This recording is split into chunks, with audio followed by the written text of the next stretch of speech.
The Victorian Railway rail tractors. The heck is that's just, there's what the... Australia! What are you doing? These diesel mechanical locomotives, oh boy, are, yes, still are, an interesting, decision by Victorian Railways. Basically, they were meant to move railway wagons at country stations or private sidings. They were meant for very, very, very light duties, and only for shunting. They are quite literally agricultural tractors, just regular old tractors, sitting on top of four-wheeled steel rail wagon frames. That's all they are. They're very, very simple. Dirt simple. And the mechanical nature involves a chain drive. Yes, one of those again. They can only move a little less than 10 miles per hour, 15 kilometers per hour. And their power output ranges depending on modifications added to them, but they get to a rip-roaring 50 horsepower. Oh, yeah. But in their defense, they worked. They still work. Like, they move. They can move small things around, and that's all they were for. The very first one was actually built in 1932, and more were actually added in the late 50s. Some are in preservation, and some are still actually in use. The reason is that, yeah, they're simple, and they're kind of a Frankenstein monster of a creation, but they do function. And what is it about Australia that makes them do that? Like, I talk about a lot of weird locomotives, but other countries, it's generally some kind of pushing the envelope, doing something crazy. But with Australia, any of their weirder experiments seem to involve just stuff they had just lying around. Like, someone one day showed up to work and was like, "Oi, hey mates, what we got around here? I want to make something new." And they just mishmash whatever they got sitting in the corner somewhere into something that actually kind of works. And in their defense, yeah, these rail tractors do function, and they do their job. So I can't really knock them, because, I mean, they worked. They did understand the assignment, and continue to be very useful little abominations. The H-45, otherwise known as Prototype T-22571, which makes it sound like some kind of weird SCP abomination. Excellent, excellent. The H-45 was a 210-2 locomotive, built in 1951. There is very little information about it, but I will give you what we know. It is actually a high-pressure steam locomotive with a Lamont boiler, which uses water tubes with pumped circulation, and it ran at a pressure of 750 pounds per square inch. It was also designed to run on pulverized brown coal, and it was meant for heavy freight trains, though it only ran twice. Both trial runs ended in some dangerous malfunctions. The first test resulted in the condenser being empty. There was no water in it, which is very bad. Just so very bad.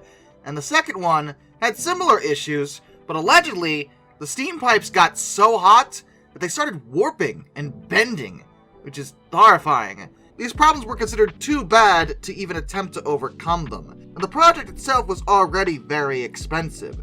It sat around for a while, and then was finally scrapped in 1961. But not all of it. Some parts were kept around, and are actually still running. Her outside cylinders, trailing wheels, and the rear part of her frame were used by the GDR to convert the streamlined tank locomotive 61002 into a Pacific type 18201.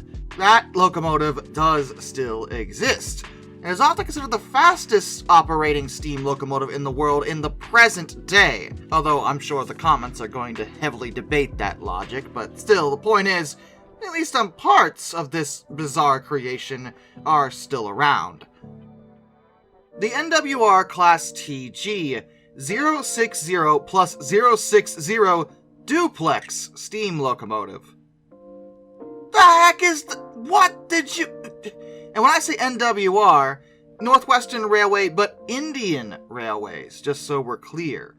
Now, in the technical sense, these locomotives are actually independent, but they were designed specifically to work in pairs. They were supposed to have this weird shared tender setup, and the idea was that two locomotives are better than one, and having them constantly linked would give them more power. They were supposed to operate heavier trains on very steep gradients, but the problem was they just didn't actually work that well in this format. It just wasn't a good idea. It didn't work. And looking at it, my whole thing is this. Okay, I understand what your logic here is, but have you considered just double-heading the trains? Like, why share a tender? That just limits their range for no reason? And one has to always run backwards, which I guess isn't a big deal, but it's still weird. Perhaps the logic is that one crew could handle both of them? I'm not sure, because there isn't that much information about these things. What we do know is that they didn't work, and that it's not really clear what happened to them after that, though it is believed that they were simply used as single, standalone steam engines, you know, like normal people do, and eventually they were scrapped. The V19.1001. This somewhat advanced locomotive is a V8 locomotive, because it has 4 separate V2 engines. That already sounds bizarre. Is it a diesel? No, it's a steam engine. It used steam motors. 4 of them were attached, 1 to each of the axles, as this was a 282 Mikado. The concept originates from Frederick Witt, who was the head of testing and development for the Deutsche Reichsbahn. It was first discussed at DR in 1933, and plans were drawn up in 1935. The locomotive was delivered right in the middle of World War II in July of 1941, but testing actually went pretty well. The concept was considered quite advanced, and it was a way for steam locomotives to directly power their axles. As opposed to having side rods crank them all at once, the motors can do it separately, and this has some advantages. It actually made them a lot more like diesel electrics in this regard. Though, given it was World War II, by October 1944, the locomotive was seriously damaged during an air raid on Hamburg. Then she was moved to the RAW Braunschweig, and stayed there until the war finally ended. And in August of 1945, she was repaired, and after one test run, was actually shipped back to the USA. American forces had discovered her and the bizarre technology, and were intrigued. She was sent to Fort Monroe in Virginia, for both inspection and testing, but it was decided the technology wasn't worth duplicating, because the industry was already moving towards diesels anyway.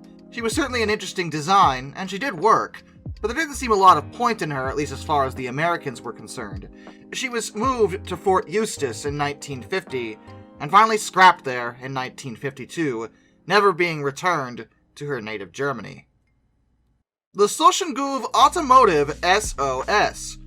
This is a fun one, and I actually applaud this particular mad science experiment due to who was responsible for constructing her and their reasons. This story takes us to South Africa, where trains are the cheapest form of transportation around, and many people rely on them. But South Africa's been going through a bit of an issue involving power cuts, as well as wire theft. People are stealing overhead wires, which is a very dangerous thing to do, by the way. Do not actually do that. And selling the copper for a profit. It's been a consistent problem for South Africa, and they're still kind of working out a solution. But to solve this issue, a group of 20 South African teenagers, these kids are in high school, I want to stress that, actually built a solar-powered railcar. The simple design has a roof that's covered in photovoltaic panels. It took the kids, as well as their supervisor, 2 years to complete the prototype, since they didn't have that much money to work with, but they managed to accomplish their goal. The railcar does indeed work, and their intent here was twofold. For one thing, electric trains are pretty common in South Africa, but with the cable theft that's making it a lot harder for them to function, the rationing of electricity due to the shortage is also making that more difficult. But a solar-powered train would effectively defeat both problems, since the car can produce its own power itself. The car is designed with controls at one end and a flat-screen TV on the other end to entertain passengers, so they even took comfort in mind. Apparently sitting inside, it's actually pretty spacious despite it looking, well, a little slapped together, but I mean, these are teenagers, so of course it does. The train is capable of 30 kilometers per hour, which is a bit better than I expected, though it's still not very fast. But that's not entirely surprising. She was publicly displayed at the 2022 edition of the university's innovation event. Their supervisor, Kigomotso Mayamane, actually gave full praise to the students for having both the desire and the ability to figure out how to build such an ambitious project. Now the real question is, will this prototype really amount to anything in the long term? Well, if you ask me, I do think that eventually, technology should progress to the point that we are getting most of our energy from the sun. The problem I have with it, at least as it stands, is that current solar panels are not very efficient, and we need better ways of utilizing the sun's energy. That's always held back projects like this, because there's only so much energy you can take in and only so fast you can make something go. Solar-powered cars, for example, have never taken off because they're slow, and it seems like that seems to be an issue with this prototype as well, but I'm still optimistic because the attempt here is very pure. They wanted to help, and they put something together that actually does work. An actual production version of this sort of thing for South Africa probably is quite a number of years off, and in order to work at full capacity would require some technical innovations and discoveries, but I do think that might be something that could be possible in the future, and I applaud the kids responsible for this creative, if not a little crazy, experiment because, well, they did it. They put something together, they put their minds to it, worked on it for 2 years, and delivered a product that, well, moves. She moves. She's not just a concept, she is a real thing that you can ride on. So good for those bright minds over in South Africa. You kids are going places. Logging locomotives. Now, I concede I think I'm cheating with these. I'm fairly confident in the element that these aren't trains, or even proper locomotives in a sense, because you've probably already noticed they do not, at all, run on rails whatsoever. Therefore, that would technically make them odd, very strange traction engines. Still steam-powered, yes, but not locomotives. But they're so perplexing, and I can't fathom putting them anywhere else, that I decided to just put them on this list because I think they're worth talking about because, well, for one thing, they just look like regular steam locomotives with treads. That's what they look like. Don't tell me they look like anything else. I mean, look at them. They look exactly like a steam locomotive that was stuck on treads. And they worked in their own way, to the point that the design was repeated multiple times. There is more than one example of this particular type of locomotive, which is the Lombard Steam Log Hauler, which had a spur gear drive to one of the track wheels that came from a crankshaft, plus a chain, which transferred the drive from one track to the other. That sounds like a really slapped-together way of doing that, but it did work. And there are preserved examples of this particular design, believe it or not, and used either wheels in the front or skis, largely depending on the presence of snow. If there was snow, they used skis, obviously, and if there wasn't, then they used the wheels. But in any event, they were really good for logging operations, since there were places where it wasn't really possible to lay rails, even rough ones for geared locomotives like Shays. So it would use these logging loco tractor engines, I don't even know what you'd call them, these things, to move the lumber in places where there weren't rails, generally taking them to either a road to be loaded onto a truck, or likely back in the day, where the rails actually were, and a regular train would take them where they needed to go. They were very helpful little things, and there are multiple examples in preservation, at least 3 of which in running condition. So that's a pretty good showing for these perplexing beasts.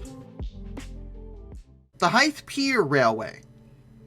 This is a whole railway that, well, it's in the UK, and it's part of the Hythe Pier that involves the Hythe Ferry that provides a link between the English port city of Southampton and the Hampshire village of Hythe, which is on the west side of Southampton Water. Now, what's weird about it is that, well, it involves a railway on a pier, and it's a tiny little baby thing. And it dates back to 1878, when an act of parliament made provision for the construction of a tramway along the pier, but the narrow gauge line wouldn't be laid until 1909 on the northern side of the pier. It was meant to replace the trucks they had been using that had been damaging the pier decking. The initial vehicles were actually propelled by hand, and it stayed that way until 1922, when it was electrified, and it would use electric locomotives from then on. They still use it, even now. Seriously, it's still there, just trucking along, helping move things along the pier. It's a nice little setup, if not a bit odd. Rotary snowplows. Now, this one bothers me because I was resisting so hard putting this on a math science list, because to me, they aren't crazy at all. But I think it's because I'm super used to these. See, as some of you are already well aware, I have a bit of a history involving railway heritage. My father and grandfather had model railways, and my dad took me to every railway museum and heritage railway he could possibly find when I was a kid. My point is that I have seen these multiple times. Yet, every time they've come up in a previous video, I get at least one, if not more than one, comment talking about how someone has never seen these before and think they look a little nuts. And I guess, outside of my personal experience with them, maybe they do look a little crazy. But their purpose is right in their name. These are snowplows, railway snowplows, used to remove snow from the lines. The rotary was invented in Toronto, Canada, by a dentist. Why is it always dentists? I don't understand. J.W. Elliott in 1869, though he would never build a working model or prototype. The design would be expanded upon, though, and working models would be tested with sand later. During the winter of 1883 and 84, Orange Jewel, the person who'd followed up on the research, contracted with the Leslie brothers of Toronto to build a full-size prototype that turned out worked. Rotary snowplows don't work that different from snowblowers that you might use in your driveway. They spin, take in the snow, generally very large swaths of snow, and blow it away. They're meant to run in front of a traditional locomotive, and they aren't perfect as they do have pretty high maintenance costs. These days, most railroads don't even bother using them anymore, preferring to use fixed-bladed plows in conjunction with bulldozers in case of very, very heavy snowfall. Early rotaries would have used steam power, but there are other examples that use diesel or even electric. Some take their power from a locomotive, some don't. They vary greatly in terms of their exact specifications, but they all effectively do the same thing. They spin and get rid of snow. That's what they do. And they did it well for many years. They were insanely helpful. The nuclear locomotive. This isn't actually what you think it is. I'm only calling it the nuclear locomotive because of where it worked and why it looks the way it does. Because you're probably looking at this and being like, what is that? And why is that? What is anything about this? Please tell me that's not a nuclear reactor mounted on a locomotive, and I have good news. It is not. At all. No, seriously, this is a conventional diesel-electric locomotive. Well, obviously not conventional, but in terms of power supply, it's just a diesel. So, what's the deal? Why does it look weird? Well, it was built in June of 1954, back when America was busy experimenting with all things nuclear-powered. And she was designed to run at the Idaho National Laboratory, or INL, on their short line that they were using to help build and mess with nuclear reactors at the time. This locomotive is about 45 feet long, yet weighs 215 tons, about the weight of an EMD SD-70. Why is it so heavy? Well, because this locomotive was meant to move and transport nuclear materials, like a lot of them, it was natural that they actually protect the locomotive itself from radiation. As such, that large circular enclosure that you see on the top there contains very thick radiation shielding, made mostly of lead and partially filled with water. There's also leaded glass viewports on either end. All this is meant to protect the operator of said locomotive, as well as partially the locomotive herself. She was used heavily to move nuclear test rigs all over the place, wherever they needed to go, and she still exists. Though her original home's rail infrastructure was largely disassembled in the 1980s, she was spared, and in 2006 was sent to Arco, Idaho, for display at the EBR-1 Museum. Because fortunately, she herself, not really radioactive, she's alright. So you can go there and see her if you want. The Heard M. Simpson locomotive. Okay, so I admit again that I am cheating with this, because technically speaking, as far as I understand it, this engine was not actually built. Therefore, I should put her on something like Weird Train Concepts, but she's so weird and so nuts that I thought, the heck with it, y'all want to hear about this anyway. This is arguably one of the most impractical locomotives I've ever seen, and it was put forward by Frederick Heard and Edward Simpson of Wakefield, England. She was intended for use underground in mines.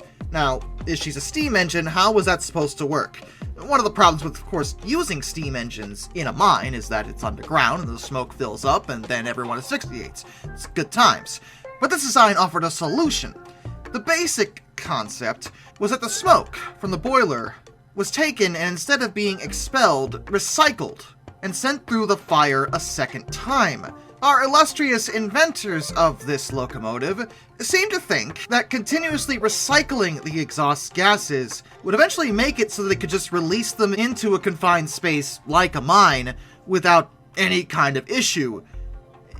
Common sense dictates that that's probably not how that would work at all. The fire of the engine was stoked automatically by the rotary feed barrel under the coal hopper, which is great, but that meant the fire could only be fed when the engine was moving, and it would be fed whether or not it needed to be, which raises all sorts of problems, like how are you going to start her in the first place, and then what if the stoker overfeeds her? Like, there's some basic functionality issues we got going on with that. Also, you may not be able to tell, but this was actually a cab-forward design, and the driver would have no access to the fire at all.